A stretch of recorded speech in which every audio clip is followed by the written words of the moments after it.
When I first met Jill in January, I was seeing a few other people. Cathy, I call her Gak, our new receptionist, took a deep interest in me. So when other women would call the office, she would ask about them. The weekend after I met Jill, Gak pumped me for information about my date. Because I shared excitement about Jill, Gak figured this was a girl that should get my full attention. When other girls would call, she proceeded to ask them if they had fun in Los Angeles with me the past weekend. Of course, they would be confused. Then, regardless of where I was, she would tell them that I was out on an appointment. And of course, she didn't give me the message that they called. The good news, I needed to end those relationships anyway. And it saved me from having the "it's not you, it's me" talk. I was promptly dumped by everyone except Jill. Conversely, when Jill called, Gak would track me down. If I was in the office, she would hunt me down, make me stop what I was doing, and take the call. When I was out of the office, she would page me. I remember that. With a 911 emergency code to have me call the office back. Not only did the company need money to survive, Dave and I were on the brink of bankruptcy. I had just met Jill, so at least my love life was on an upswing. At this point, we realized that we were losing about $10,000 for every project Office Club gave us. So we fired our largest account, since the revenue stream wasn't likely to improve.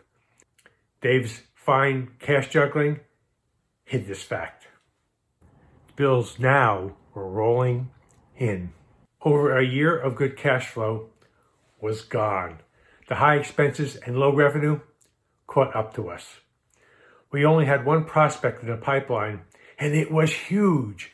This company wanted us to handle inbound phone calls from schools calling to order their software.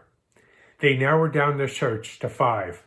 4 of the top companies in their industry, and us.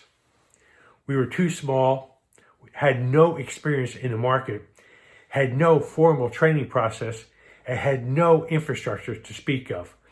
But we were the only company on Mac computers, and this was a Mac software company. And our main contact was from Iowa, the same state as my bride-to-be.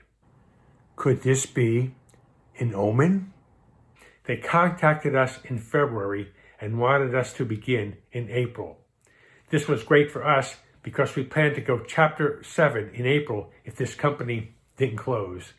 To say we had a lot riding on this was an understatement. After the proposal was submitted, we brainstormed each night how we could get them to select us. We gathered our key employees and went to a portrait studio. The picture came out perfect. One team member wore an Iowa State sweatshirt, and 2 others wore graduation gowns. We borrowed boxes of the software from our local computer store to finish off the look. With my one credit card that wasn't maxed out, I purchased a picture and a frame. Since the overnight delivery services cut us off for non-payment, we sent one of our employees to the prospect's office and had him act like a courier, complete with clipboard and a baseball cap. Want to hear how it turned out? Stay tuned.